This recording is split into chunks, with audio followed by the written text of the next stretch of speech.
हरे कृष्णा। आप सभी का स्वागत है।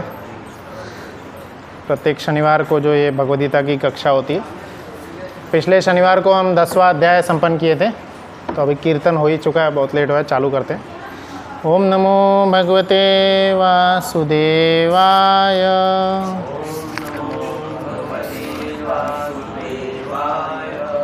ओम नमो भगवते वासुदेवाय।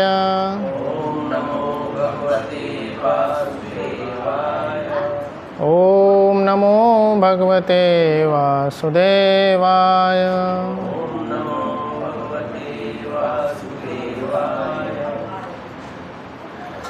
हरे कृष्ण। भगवद गीता आप लाए होंगे, भगवद गीता उसमें पढ़ सकते हैं।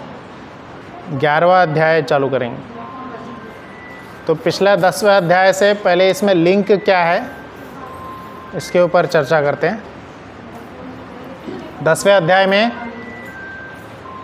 मुख्यतः कृष्ण 81 विभूति प्रस्तुत करते हैं। 81 विभूति या 81 तरीके कृष्ण को देखने के। 9वें अध्याय के अंत में भगवान बोले थे कि 4 चीज़ें बताएं। मन मना भव मद्भक्तो मद्याजी माम नमस्कुरु। मन मेरे में लगाना है, मन मना मद भक्तो मेरे भक्त, कृष्ण के भक्त बनना है, कृष्ण के मंदिर जाना है, कृष्ण का नमस्कार करना है कृष्ण को। तो अब अर्जुन पूछे कि कैसे हमेशा 24 घंटे जो है, हमेशा हर पल जहाँ भी जा रहे हैं हम, तो भौतिक संसार में इधर उधर घूमते रहते हैं, तो हर पल आपको कैसे स्मरण करें। तो कृष्ण इस 10वें अध्याय में 81 विभूति बताए हैं कि कैसे हम उनको स्मरण कर सकते हैं। तो लगभग 20वें या 25वें श्लोक से चालू करके पूरा अभी इस 10वें अध्याय में 42 श्लोक थे, और अंत में पूरा बोलने के बाद में अंत में बताए हैं, किंतु हे अर्जुन, इस सारे विराट विशद ज्ञान की आवश्यकता क्या है। मैं तो अपने एक अंश मात्र से संपूर्ण ब्रह्मांड में व्याप्त होकर इसको धारण करता हूँ। तो कृष्णा क्या बता रहे हैं, पूरा इतनी सारी विभूतियाँ, इतनी सारी शक्तियाँ बताने के बाद में कृष्णा बता रहे हैं कि यह जो भी पूरा ब्रह्मांड है, कृष्णा अपने एक अंश मात्र से धारण करते हैं। अंश मात्र से, अंश मतलब फ्रैगमेंट होता है, फ्रैगमेंट। तो अब स्वभावतः यह प्रश्न उठेगा कि कैसे धारण करते हैं, क्योंकि यह भगवद गीता हर प्रकार के लोग सुनेंगे, हर प्रकार के लोग आगे चलकर उसको सुनेंगे, इसको अध्ययन करेंगे और इसके ऊपर प्रश्न उठाएंगे, उंगली उठाएंगे। तो इसलिए अब 11वें अध्याय में अर्जुन जो हैं पूछेंगे कि मेरा यह मोह दूर करिए आप। जैसे आपने विभूति बताए, तो यह आपके अंदर कैसे है, और जैसे आप बता रहे हैं कि आप अंश मात्र से पूरे विश्व को धारण करते हैं, तो ये कुछ ज़्यादा तो नहीं हो गया। अर्जुन के सामने ही कृष्ण खड़े थे, एकदम बराबर दिख रहे थे, है ना, एकदम बराबर दिख रहे थे, उम्र में भी, सब शक्ति में भी एकदम सामने ही दिख रहे थे।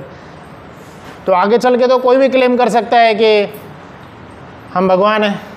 कई सारे साधु, कई सारे लोग ऐसा क्लेम करते हैं, है ना।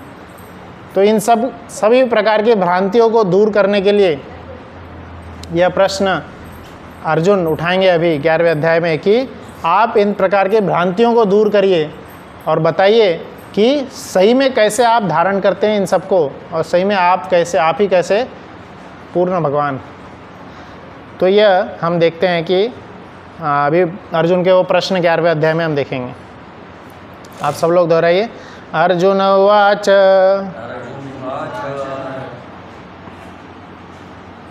मद अनुग्रहाय परमं गुह्यम अध्यात्म संगीतम यत्त्वया उक्तम वचः तेन मोह अयम विगतः मम।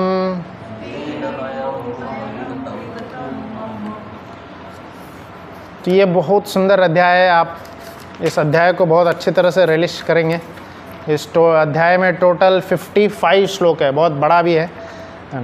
तो इस पूरे अध्याय में अर्जुन भगवान के उस विराट रूप को देखेंगे जो कि न भूतो न भविष्यति। आज तक वैसा रूप कभी नहीं दिखाया गया, न ही कभी देखे गए, किसी ने भी नहीं देखा। उसका छोटा छोटा फ्रैगमेंट देखा गया है पहले भी। बचपन में जब कृष्ण यशोदा को अपने मुख में पूरा विराट रूप दिखाए थे, पूरा दर्शन कराए थे ब्रह्मांड का। फिर जब शांति दूत बन के जब कृष्ण गए थे तो उस समय भी बहुत बड़ा विशाल रूप कृष्ण दिखाए थे, प्रस्तुत किए थे। इसलिए अब अर्जुन क्या पूछ रहे हैं, आपने जिन अत्यंत गुह्य आध्यात्मिक विषयों का मुझे उपदेश दिया है उसे सुनकर अब मेरा मोह दूर हो गया है। अगले श्लोक में बोल रहे हैं, हे कमलनयन, मैंने आपसे प्रत्येक जीव की उत्पत्ति तथा लय के विषय में विस्तार से सुना है और आपकी अक्षय महिमा का अनुभव किया है। अभी अर्जुन की एक्चुअली जितने भी श्लोक भगवद गीता में हैं, अर्जुन के सारे श्लोक जो हैं एक एक प्रार्थना है। हम सब भी यह श्लोक दोहरा सकते हैं जब भगवान के सामने आते हैं। ये सारे श्लोक अर्जुन की प्रार्थना है। अर्जुन को डायरेक्टली पूछना है अभी कि आप अपना वह विराट रूप दिखाइए, कैसे आप इस पूरे विश्व को अपने अंश के रूप में धारण किए। पर डायरेक्टली नहीं पूछ रहे, प्रश्न पूछने की पद्धति देखिए। पहले अर्जुन क्या कर रहे हैं, लगभग 4 श्लोकों में कृष्ण ने जो समझाए हैं अभी तक में उसको धन्यवाद दे रहे हैं और उनका गुणगान कर रहे हैं। तो पहले श्लोक में बताया, आपने जो भी समझाया है अभी तक उससे मेरा मोह दूर हुआ है। आप देखेंगे श्रील प्रभुपाद जी इसके तात्पर्य में लिखे हैं, इसी तात्पर्य के आखिरी पहले पैराग्राफ में इधर ही लिखा है, इस अध्याय में कृष्ण को समस्त कारणों के कारण के रूप में दिखाया गया है, यहाँ तक कि वे उन महाविष्णु के भी कारण स्वरूप हैं जिनसे भौतिक ब्रह्मांड का उद्भव होता है। कृष्ण अवतार नहीं, वे समस्त अवतारों के उद्गम हैं। श्रील प्रभुपाद जी भी धीरे धीरे हर एक श्लोक में इसको पूरा क्लियर करते जाएंगे कि कृष्ण ही सभी के उद्गम है, वह अवतार नहीं है। वह कौन है? अवतारी हैं, उन्हीं से सब अवतार निकलते हैं। तीसरा श्लोक पढ़ेंगे, एवमेतेद्याथाथाय त्वमात्मानं परमेश्वरः दृष्टम इच्छामि ते रूपम ऐश्वर्यं पुरुष उत्तमम। सिंपल है ना, दृष्ट्वा इच्छामि, मुझे वह देखने की इच्छा है। क्या इच्छा है? रूपम ऐश्वर्यम पुरुषोत्तमम, आपका जो ऐश्वर्यपूर्ण रूप है वह देखने की इच्छा है। जिस रूप में आप इस पूरे विश्व को धारण किए हुए हैं, इस पूरे विश्व को, ब्रह्मांड को आपके अंदर समाया हुआ है, तो वह देखने की इच्छा है। तो अर्जुन एक परम भक्त है, तो अर्जुन भी एक अपनी इच्छा व्यक्त कर रहे हैं। हम भी भगवान से कई बार अपनी इच्छा व्यक्त करते हैं, हमें कुछ चाहिए होता है, कुछ पाना है, तो ये इच्छा जो व्यक्त करते हैं, तो अर्जुन कैसे इच्छा व्यक्त कर रहे हैं हमें समझना चाहिए। एक भक्त कैसे भगवान के सामने प्रार्थना करता है, अपनी इच्छा व्यक्त करता है। इसके तात्पर्य में प्रभुपाद जी एक बहुत इंपॉर्टेंट लाइन लिखे हैं, चौथे लाइन में आएगा, तीसरे श्लोक के तात्पर्य के ऊपर से चौथा लाइन, चौथा 5वां है, अर्जुन द्वारा भगवान के लिए पुरुषोत्तम संबोधन भी महत्वपूर्ण है। चूंकि वे भगवान हैं इसलिए वे स्वयं अर्जुन के भी भीतर उपस्थित हैं, अतः वे अर्जुन की इच्छा को जानते हैं। वे यह समझते हैं कि अर्जुन को उनके विराट रूप का दर्शन करने की कोई लालसा नहीं है, क्योंकि वह उनको साक्षात देखकर पूर्णतया संतुष्ट है। किंतु भगवान यह भी जानते हैं कि अर्जुन अन्यों को विश्वास दिलाने के लिए ही विराट रूप का दर्शन करना चाहते हैं। तो ये लाइन इम्पोर्टेंट है। यहाँ पे जब अर्जुन अपनी इच्छा व्यक्त कर रहे हैं कि दृष्टवाम, मुझे आपको देखने की इच्छा है, तो कई बार हमें लगता है कि हम भगवान के सामने अपनी इच्छा व्यक्त करेंगे तो भगवान सुनेंगे कि नहीं सुनेंगे, है ना।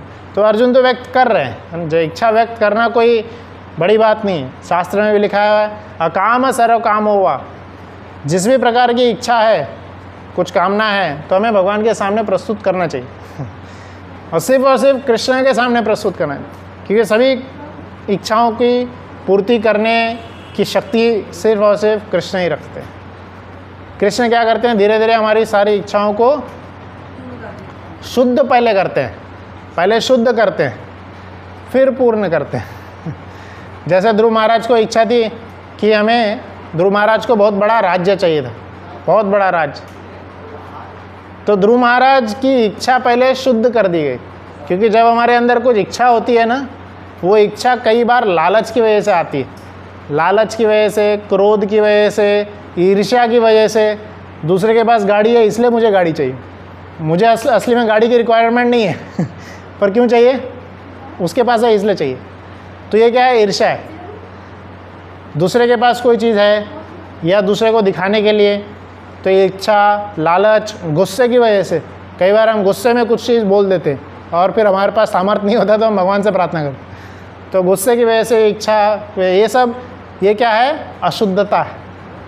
इच्छा रखना ठीक है, पर भगवान की सेवा की इच्छा रखनी चाहिए।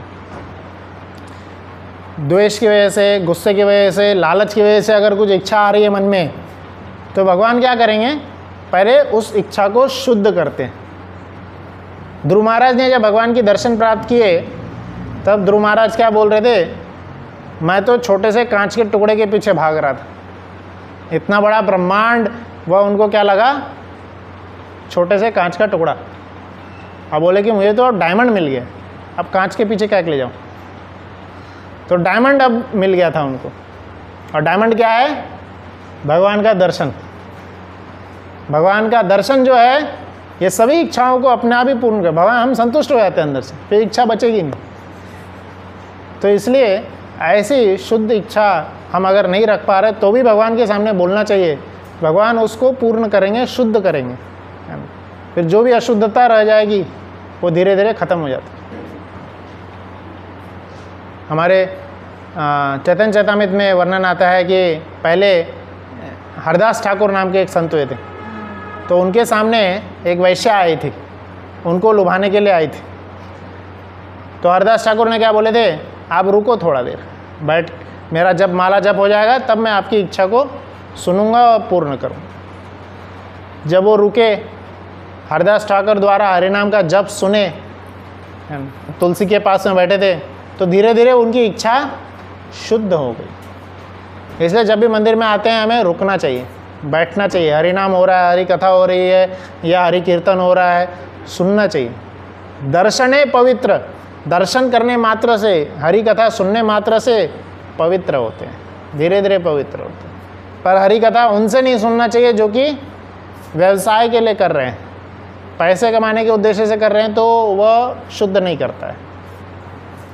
तो यहाँ पे भगवान अर्जुन की इच्छा को समझ गए और पूर्ण करेंगे, पर अर्जुन की वह इच्छा भी समझ गए जो आंतरिक इच्छा है। आंतरिक इच्छा क्या है, अर्जुन भगवान के विराट रूप को नहीं देखना चाह रहे, पर दूसरों के मन में डाउट आएगा, दूसरे लोग आगे चल के यह क्लेम करेंगे कि मैं भी भगवान हूँ, तो इसलिए उसको दूर करने के लिए क्या कर रहे हैं, यह बोल रहे हैं कि आप विराट रूप दिखाइए, आप दर्शन कराइए। तो इसलिए अर्जुन जो है यहाँ पे अपनी यह इच्छा दूसरों के भले के लिए प्रस्तुत कर रहे हैं। चौथा श्लोक पढ़ेंगे। मन्यसे यदि तक्षक्याम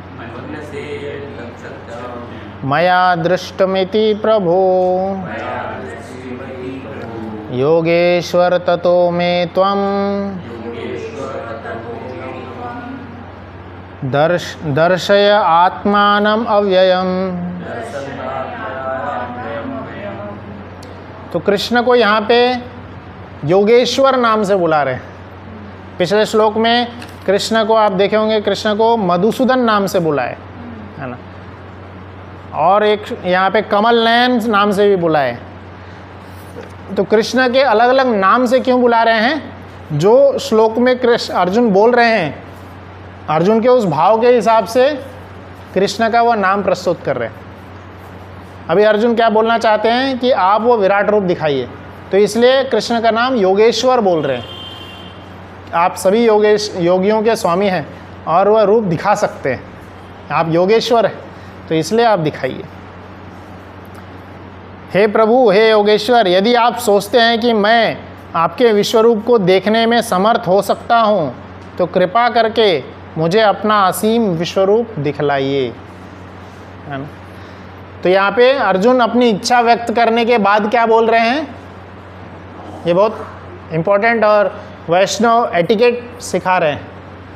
इच्छा व्यक्त कर दी कि मुझे रूप देखना है, पर अगले श्लोक में क्या बोल रहे हैं कि यदि आप सोचते हैं कि मैं विश्वरूप को देखने में समर्थ हूँ।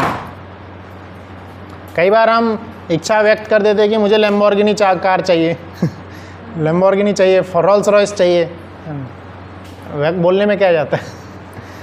पर अगले लाइन में एक भक्त, एक नम्र वैष्णव के रूप में अर्जुन क्या बोल रहे हैं, यदि आप समझते हैं कि मैं उसके लायक हूँ तो ही दीजिए। मैं तो अज्ञानी हूँ, मुझे तो पता भी नहीं क्या मांगना है, मैंने तो मांग लिया, बोल दिया। पर यदि आप समझते हैं कि मैं उसके लायक हूँ और यदि आप उसको मुझे सही में देना चाहते हैं, तो आप कृपा करके मुझे वह दे सकते हैं। तो ऐसा नहीं कि हमने अपना इच्छा जो है भगवान के ऊपर थोप दी और फिर अगर भगवान पूरा नहीं किए भगवान के ऊपर उंगली उठाएंगे, है ना। तो ये नहीं करना है, ये वैष्णव तरीके हमें समझने का प्रयास करना चाहिए। कई बार लोग आते हैं अपनी इच्छा थोप देते, पूरी नहीं हुई तो भगवान को ही बोलते हैं, है ना। तो कृष्णा इज़ नॉट, हमारा डिज़ायर फुलफिलिंग ट्री नहीं है कृष्ण कर सकते हैं बट इज़ नॉट बाउंड, है ना। जैसे हम कंपनी में एक आदमी को बोलते हैं तू ये काम कर दे, और अगर वो नहीं करता है तो हम उसके ऊपर गुस्सा कर सकते हैं कि वो हमारे अंडर काम करता है।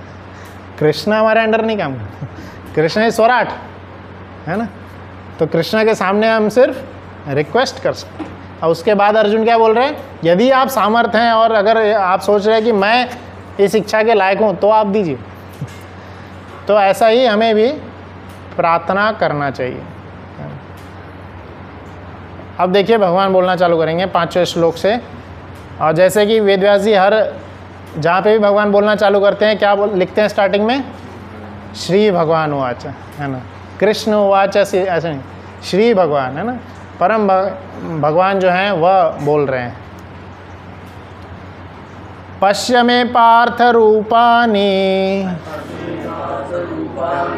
शतशो अथ सहस्रशः नानाविधानि दिव्यानि नानावर्णाकृतानि च। हे पार्थ, अब तुम मेरे ऐश्वर्य को, सैकड़ों हजारों प्रकार के दैवी तथा विविध रंगों वाले रूपों को देखो। तो कृष्णा तो उनको दिखाने ही वाले थे, वैसे भी उनकी इच्छा पूर्ण करने वाले थे, तो अब देखिए पूरी कर रहे हैं। पर यहाँ पे अगले श्लोक में बोलेंगे, हे भारत, तुम आदित्यों, वसुओं, रुद्र, अश्विनी कुमारों तथा अन्य देवताओं के विभिन्न रूपों को यहाँ देखो।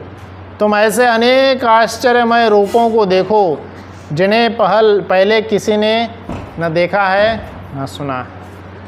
तो अर्जुन, कृष्ण क्या क्या दिखाने वाले हैं अर्जुन को यह भी समझ में नहीं आने वाला, इसलिए कृष्ण खुद ही डिक्टेट कर रहे हैं अब कि क्या क्या आप देखोगे, तो क्या क्या इस रूप में आपको देखने को मिलेगा। और आगे चलकर 8वें श्लोक में कृष्ण बोल रहे हैं, किंतु तुम मुझे अपनी इन आँखों से नहीं देख सकते, अतः मैं तुम्हें दिव्य आँखें देता हूँ, अब मेरे योग ऐश्वर्य को देखो। तो ये बहुत बड़ा चीज़, हमें बहुत बड़ी सीख है कि कृष्ण यहाँ पे क्या बता रहे हैं अर्जुन को विराट रूप दिखाने से पहले कि अर्जुन, तुम अपने इन आँखों से, ये जो भौतिक आँखें हैं, इनसे भगवान का रूप नहीं देख सकते। कृष्ण ने अर्जुन को अलग आंखें दी, दिव्य चक्षु दिया। तो जब अर्जुन जो कि कृष्ण के परम मित्र हैं, परम सखा हैं, पूरा ज्ञान सीख रहे, 10 अध्याय अभी तक हो भी गया है, और उस अर्जुन को क्या बोल रहे हैं, तुम देख ही नहीं सकते। तो हमारी क्या शक्ति है भगवान को देखने की? हमारी कोई शक्ति है? हम देख सकते हैं। आधी उम्र के बाद चश्मा चढ़ जाता है, कईयों को बचपन से ही चश्मा चढ़ जाता है। तो ये आँख में है ही क्या? आँख में कुछ शक्ति है, हम देख पाएंगे भगवान को? भगवान के दर्शन कानों से होते हैं, आँखों से नहीं होते। कानों से जब हम भगवान का गुणगान सुनेंगे, भगवान के बारे में सुनेंगे, या कहीं भगवान की कथा सुनने का मौका मिल रहा है, तो वह सुनना चाहिए। कानों से होते हैं भगवान के दर्शन, है ना। एक ब्राह्मण थे, वह गए थे भगवान जी को अपने गांव में बुलाने के लिए। उनकी इज्जत की बात आ गई थी, है ना। तो वो जाकर के भगवान के पास बहुत बोलने लगे थे, बहुत रोने लग गए थे, भगवान चलो आप, चलो चलो चलो, है ना, आप जा कर के साक्षी दो, तभी आप आएंगे, हम तभी बात बनेगी, आप साक्षी देने के लिए चलो, है ना। आपने ब्राह्मण की रक्षा करने का वचन दिए, नमो ब्रह्मण्य देवाय गो ब्राह्मण हिताय च, तो अभी आपको चलना होगा। तो कृष्णा फिर क्या बोलते हैं, अरे मैं कैसे चल सकता हूँ? उसी समय वो क्या बोले कि आप जब बोल सकते हैं तो चल भी सकते हैं। तो हमें वो विश्वास होना चाहिए कि कृष्णा, जैसे हम भोग चढ़ाते हैं, आप सब लोग भोग लेकर के आते हैं, तो कृष्णा भोग ग्रहण करते हैं, है ना। हम माला चढ़ाते हैं तो कृष्णा माला का सुगंध लेते हैं। हम ड्रेस चढ़ाते हैं भगवान जी को, अभी रथ यात्रा में लेके जाएंगे, तो भगवान वो सब ग्रहण करते हैं। जब हमारा भोग भाव वो रहेगा तो कृष्णा हमारे सब चीज़ों को स्वीकार करेंगे। तो ब्राह्मण ने वही बोले कि जब आप बोल सकते हैं, जब आप भोग ग्रहण कर सकते हो, आप चल भी सकते हैं। और आप आज भी देख सकते हैं, कटक में ही वो जगह है जहाँ पे भगवान फिर वृंदावन से पूरा चल के गए थे, और उनका नाम पड़ा था क्या? साक्षी गोपाल। साक्षी गोपाल। वहीं पे उन्होंने बोले थे, प्रतिमा नहीं तुम्ही साक्षात वजेंद्र नंदन। तो वह कोई प्रतिमा नहीं है, कोई मूर्ति नहीं है, पर हम उनको कब देख पाएंगे, कब दर्शन कर पाएंगे? जब गुरु हमें चक्षु देंगे, आंखें देंगे, है ना। ओम अज्ञानतिमिरन्धस्य ज्ञानांजन शलाकया। तो भगवान को देखने का तरीका होता है, डायरेक्टली आँख में आँख मिला करके जैसे हम अपने दोस्त को देख लेते नहीं, भगवान के पहले चरणों का दर्शन किया जाता है। जब भी आए फुल एटिकेट्स में, प्रॉपर ड्रेस में आना चाहिए, प्रॉपर नॉक करके, जैसे हम किसी के घर में घुसते हैं नॉक करके, तो वैसे दरवाजे पे नॉक करके आना चाहिए। बाकी मंदिरों में घंटी होती है, यहाँ घंटी नहीं होती है। आप देखें इस्कॉन के मंदिरों में घंटी नहीं होती। क्यों नहीं होती है? क्योंकि हमेशा कीर्तन कथा चलते रहता है ना, हमेशा कीर्तन चलते रहता है, कथा चलते रहता है, तो इसलिए नॉक करके आते हैं। ऐसे ऐसे नॉक करके आइए, फिर श्रील प्रभुपाद जी जो उनके परम भक्त है उनको प्रणाम करिए, फिर प्रणाम करने के बाद में इधर आकर के भगवान जी को प्रणाम करना चाहिए। जैसे कई लोग आते हैं डायरेक्टली भगवान के सामने खड़े हो जाते हैं तो ऐसा हमें नहीं करने का प्रयास करना चाहिए, है ना। हमेशा समझना चाहिए कि कौन है सर्वलोक महेश्वरम है ये। हम हार्डली 1-2 BHK फ्लैट खरीदने में हमारा पूरा जीवन निकल जाता है 1 BHK फ्लैट या कोई किसी जगह का कुछ ओनरशिप लेने में, है ना। सर्वलोक महेश्वर जहाँ खड़े हैं तो डायरेक्टली उनके पास जाके हम खड़े हो सकते हैं। तो पहले श्रील प्रभुपाद जी को दंडवत प्रणाम करते हैं, माताएं पंचांग प्रणाम करती है, फिर यहाँ आकर के फिर हम प्रणाम करते हैं। पूरा दंडवत डंडे की तरह ऐसे गिर जाना है, ये नहीं सोचना है कौन क्या देखेगा, कौन क्या बोलेगा, है ना। अभी रथ यात्रा आएगी, रथ यात्रा में जो उड़ीसा के राजा हैं, जो पूरे प्रदेश के महान राजा हैं, वो आकर के राजा जो हैं आकर के झाड़ू लगाने का काम करेंगे। रथ यात्रा से पहले आप उड़ीसा में देखिएगा, लाइव दूरदर्शन चैनल पे तो चलेगा ही, झाड़ू लगाने का काम करते हैं। एक बार तो ऐसी बहुत सुंदर लीला हुई थी कि उड़ीसा के राजा को एक बार शादी का प्रस्ताव आया था। तो वो राजा जब शादी का प्रस्ताव आया, शादी बढ़िया सब बातचीत हो गई, पर जिस दर से शादी का प्रस्ताव आया था, तो उधर के जो मंत्री थे वो एक बार देखे, रथ यात्रा के समय आए हुए थे, उन्होंने बुलाए थे, बहुत बड़ा फेस्टिवल आप आइए देखिए। तो उन्होंने आकर के देखे तो राजा तो झाड़ू का काम कर रहा है, भंगी का काम कर रहा है तो उन्होंने शादी कैंसिल कर दिए थे। तो जैसे ही उड़ीसा के राजा को पता चला शादी कैंसिल हो गई, उन्होंने बोले ये तो अपमान हो गया, शादी कैसे कैंसिल की, फिर उन्होंने अटैक कर दिए। और अटैक करने के बाद में उस राजा जिधर अटैक किए थे उनके पास में गणपति जी के विग्रह थे, गणेश जी के विग्रह। तो ये बात हुई कि जो जीतेगा उनके विग्रह फिर दूसरे राजा के पास आएंगे। तो उनके तरफ से जगन्नाथ, उड़ीसा के राजा की तरफ से लड़ने के लिए स्वयं जगन्नाथ जी गए थे। जगन्नाथ और बलराम जी स्वयं गए थे लड़ने के लिए। कृष्ण से कौन लड़ सकता, ठीक है। तो जब हम कृष्ण की सेवा करेंगे, कृष्ण हमारा पूरा ख्याल रखते हैं। जब कृष्ण भी देखे कि अरे यहाँ पे तो लड़ाई होने लग गई, क्यों? क्योंकि राजा मेरा झाड़ू की सेवा कर रहा था। बात कहाँ से शुरू हुई थी? झाड़ू की सेवा से, भंगी सेवा से। और फिर राजा तो जीत ही जाते हैं। बाद में आप देखेंगे जगन्नाथपुरी में, उड़ीसा में जाएंगे तो गणेश विग्रह भी, गणेश जी के विग्रह भी जो जगन्नाथ जी गए उनके पीछे में, परिक्रमा मार्ग में जाएंगे, वट वृक्ष है वहाँ पे पीछे में, वहाँ पे गणेश जी। तो इसलिए हम जब भी आए मंदिर में प्रणाम करना चाहिए, पूरे डंडे की तरह गिर के दंडवत प्रणाम करना चाहिए। और माताएं जो है पंचांग प्रणाम करते हैं अपन। इसलिए यहाँ पे आप देखेंगे जब दर्शन होता है तो आचार्यों की श्रृंखला है, नीचे में आचार्य परंपरा है, बाद में फिर ऊपर में राधा कृष्ण है। तो आचार्यों के थ्रू हमें भगवान जी के दर्शन होते हैं। जैसे यहाँ पे क्या बता रहे हैं, आचार्य हमें आँखें देते हैं जिसके द्वारा हम भगवान जी को देख पाएँ। फिर भगवान जी के चरण कमलों के दर्शन करने चाहिए, फिर घुटनों के, फिर जंघाओं के, फिर वक्षस्थल के, भुजाओं के, और फिर सुंदर मुख कमल का दर्शन करना चाहिए।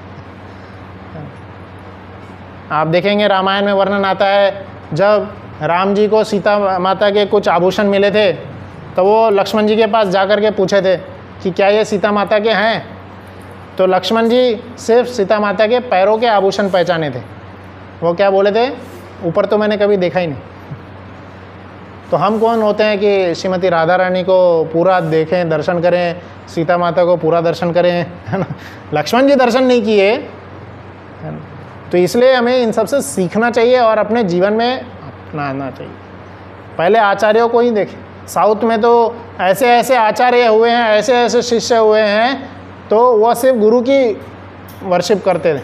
भगवान को भी उन्होंने बोले कि भगवान आप बाद में, क्योंकि आपकी और भी रास्ता किसने दिखाया है, गुरु ने दिखाया। तो इसलिए हम भगवान को नहीं देख पाएंगे, हमें समझना चाहिए।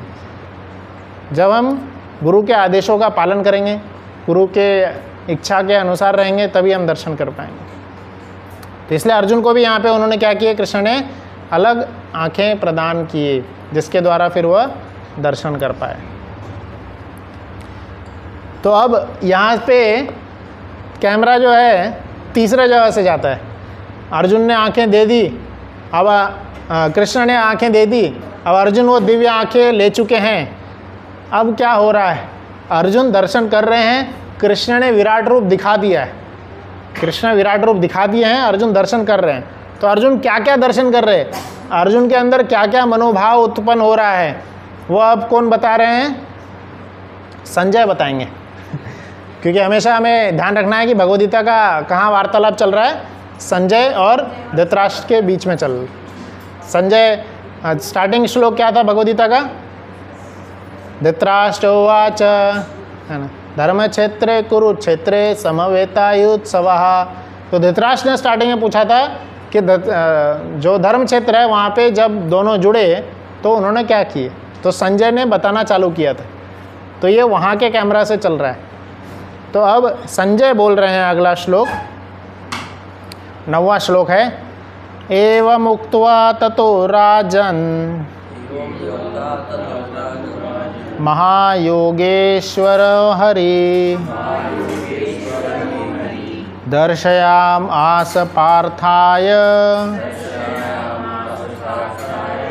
परमं रूपम ऐश्वरम।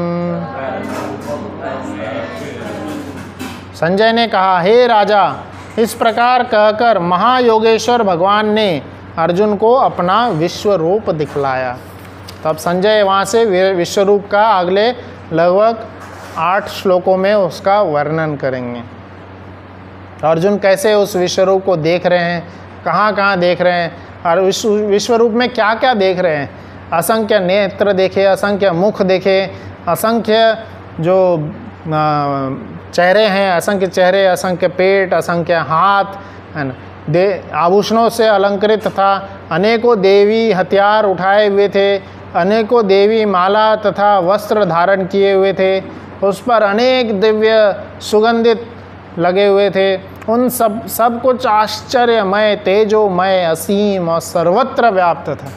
तो मतलब वह जो रूप देख रहे थे वह हम इमेजिन भी नहीं कर सकते वह कहाँ से शुरू हो रहा था, कहाँ ख़त्म, जिधर जिधर भी नज़र जा रही थी अर्जुन की, सिर्फ कृष्ण थे। कृष्ण का वह विराट रूप था, जहाँ पे हर जगह नेत्र थे, हर जगह आंखें थी, हर जगह उनका शरीर था, इतना बड़ा विराट रूप था। इसलिए तो कृष्ण पिछले श्लोक में बोले थे कि इस पूरे ब्रह्मांड को उन्होंने सिर्फ एक अंश मात्र में धारण किया। एक तो ये ब्रह्मांड इतना बड़ा, तो ब्रह्मांड को अगर अंश मात्र में धारण कर रहे तो कृष्ण कितने बड़े होंगे तो वही विराट रूप दिख रहा है, जिसका ना आदि है, ना मध्य है, ना अंत है। अगले 12वें श्लोक में, यदि आकाश में हजारों सूर्य एक साथ उदय हो तो उनका प्रकाश शायद परम पुरुष के इस विश्वरूप के तेज को समा सकता। हजारों सूर्य भगवान के इस रूप का जो है बराबरी भी नहीं कर सकते।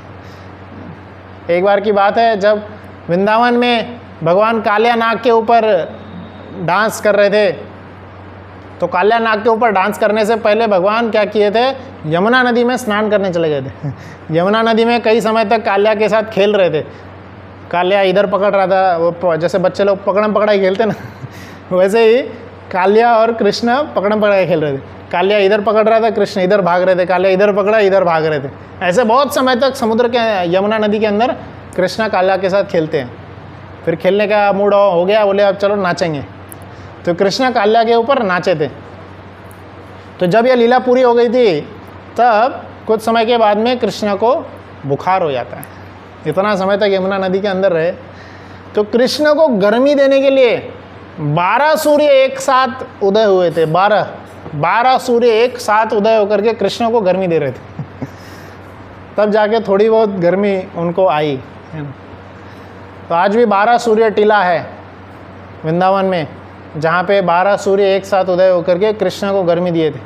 वही कालियादह के पास में ही है। वृंदावन में हम जाएंगे तो वो दर्शन कर सकते हैं। तो यहाँ पे क्या बता रहा है, जब कृष्ण विराट रूप दिखाए थे तो हजारों सूर्य भी कृष्ण के उस तेज के बराबर नहीं थे।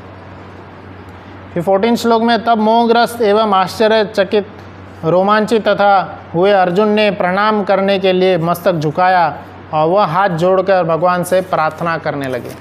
जब अर्जुन ने इतना बड़ा विराट रूप असली में देखे, है ना, तब उनको समझ में आया, अरे मैं तो कृष्ण को ऐसे ही खेलता था, इनको अपना दोस्त समझ के खेलता था इनके साथ बातचीत करता था, इनके कंधे पे हाथ रख देता था, कई बार तो इनके साथ कई बार मजाक उड़ाया इनका, है ना। और वही सब कृष्ण बोलेंगे अभी, अर्जुन बोलेंगे अभी। अर्जुन बोलते हैं, हे भगवान, मैं आपके शरीर में ये सारे देवताओं तथा अन्य विविध जीवों को एकत्र देख रहा हूँ। मैं कमल पर आसीन ब्रह्मा, शिवजी तो समस्त ऋषियों को आपके अंदर देख रहा हूँ। तो इस तरह से अर्जुन पूरा बताते हैं कि क्या क्या रूप देख रहे हैं, कितना तेजोमय, कितना प्रज्वलित रूप है ये। 18वें अध्याय में हम 18वें श्लोक में आएंगे। त्वम अक्षरम परमम वेदि त्वम अस्य विश्वस्य परम निधानम त्वम अव्यय शाश्वतम धर्मगोप्ता सनातनस्त्वं पुरुषो मतो मये। तो अब इन सब पीछे के श्लोक में अब कृष्ण धीरे धीरे क्या कर रहे हैं, अर्जुन क्या कर रहे हैं, धीरे धीरे कृष्ण की आइडेंटिटी समझते चले जा रहे हैं। इस श्लोक में देखिए क्या बोले हैं, अर्जुन बोल रहे हैं, आप इस ब्रह्मांड के परम अक्षर हैं, आश्रय, पूरे ब्रह्मांड के आश्रय। अब अर्जुन को धीरे धीरे रियलाइज होने लगा, समझ गए कि कृष्ण ही परम आश्रय है, कृष्ण ही अव्यय तथा पुराण पुरुष हैं, कृष्ण ही सनातन धर्म के पालक भगवान हैं। तो यह सब अर्जुन अभी मानने लग गए।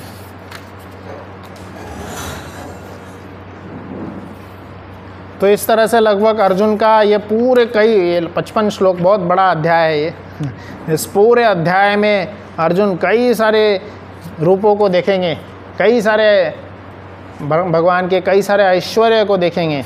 आप जा कर के घर पे इसको पढ़ने का प्रयास करिएगा, है ना। कई सारे देवता, इवन शिव के जो विश्व अलग अलग रूप हैं, देवताओं के अलग अलग रूप हैं, वह सब इसमें देखेंगे। और यह सब देखने के बाद में अर्जुन बोलेंगे कि मैं बहुत बड़ी गलती किया, बहुत बार आपको मैंने हंस खेल में बहुत बहुत कुछ बोला है ना, पर आपके इस रूप को मैं समझ नहीं पाया था, और आप क्या करिए, मुझे माफ़ कर दीजिए। तो हम आज यहीं पे फिर अंत करेंगे। इस बाकी बचे हुए श्लोक को हम लोग, बहुत सारे श्लोक हैं, आगे के क्लास में, अगले क्लास में देखने का प्रयास करेंगे। अगला सैटरडे जो है, किसी का कोई प्रश्न है?